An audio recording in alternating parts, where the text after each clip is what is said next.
Beyond tourism, we must also press on with our efforts to transform our economy. Mr. Teo Ser Luck and Mr. Liang Eng-hua both asked about MPI's plan for the longer term. We must prepare for two sets of long-term driving forces. First, we must prepare for the reordering of the global supply chains.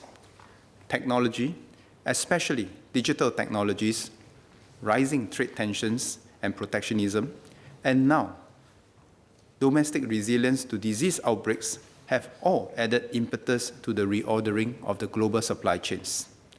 All companies, big and small, local and multinational, have to fundamentally re-examine the resilience of our supply chains. Diversification of supplies, manpower, sources, and markets are not options but imperatives. The ensuing contest to attract top investments and talent will be intense. Developing countries with plentiful of land and labor are cutting costs aggressively. More developed countries are poaching top executives and building their own smart cities to rival Singapore. The OECD Base Erosion and Profit Shifting Initiative, or BEPS 2.0, will also impact how countries compete for investments. To differentiate ourselves, we can no longer rely on tax incentive alone. Instead, Singapore must continually build real and new capabilities, augment our Singapore core with global talent, and find new ways to anchor key economic activities here. Now, second driving force, technology. We are undergoing technological advancement in multiple fields: medical, robotics, artificial intelligence, and energy.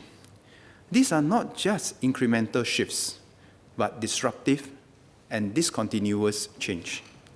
The emergence of new technologies provide us with new economic opportunities and yet challenges.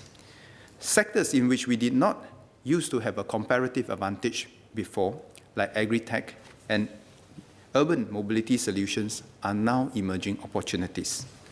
On the flip side, technology is now challenging sectors which are well established in Singapore. Banking is being disrupted by the rise of fintech. Retail is increasingly displaced by e-commerce. Some legal, consultancy, and IT services can now be delivered electronically across borders. Whether we can win depends on two things. First, externally, whether we can extend and enhance our connections. Second, internally, whether we can adapt our environment and businesses to the two forces of global supply chains being reordered and emerging technologies.